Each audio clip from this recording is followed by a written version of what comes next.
jaajëfal leen ci ànd bi ngeen di ànd ak ñun mbokku internet yu 5M TV Sénégal jaa ngeen jëf ci teewlu bi. mbokk internet yu 5M TV Sénégal dal leen jàmm ci seen chaîne bile xibaar yi la ca gën a fës dañ koy tàmbalee ak wàllu politique mandataire bu Ousmane Sonko bile di Ayib Daffé mu ni kon moom du rek xaddi benn yoon ginnaaw ñaari yoon kon dem na ko foofe ca Sénat ngir nag daal di jëli ji lu ñeel fiche de parrainage yi moom Ayib Daffé kon mu ni ci àllarba bi dana dem rek seeti ji ku yees ki nga xam ni kon moom la ñu tabb ci bopp commission électorale autonome nationale bi di Sénat Abdoulaye Sylla lay wuyoo suñu natango yi lee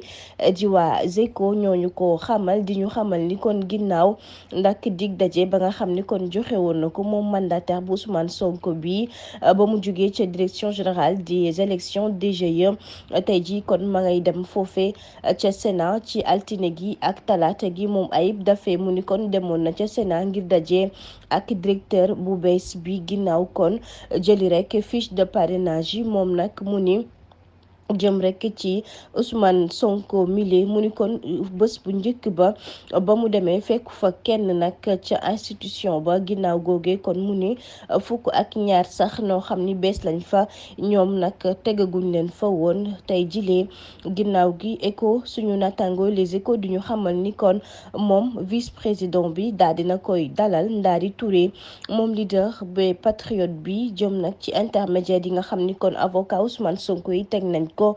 jëm ci wàllu Sénat la ñu bëgg kon fi mu nekk nii mooy daal di rek addu jëm ci bañ bi nga xam ni DGE bañ na ko jox leen lu ñeel wàllu parrainage yi. ginnaaw googe institution bi nga xam ni kon Doudou Ndir moo ko daal di rek jiite ñu ni joxoon nañu ko dëgg nag jëm rek ci mbir mi waaye mu mel ni ginnaaw dogal bi nga xam ni teg nañ ko ba tey wax rek jëm ni Ousmane Sonko kon mile mën naa rek am ci fiche de parrainage yi membre yooyu fi mu nekk ni ñoom ñëpp nag kon dindi nañ leen fa indi fa nag beneen équipe bu bees.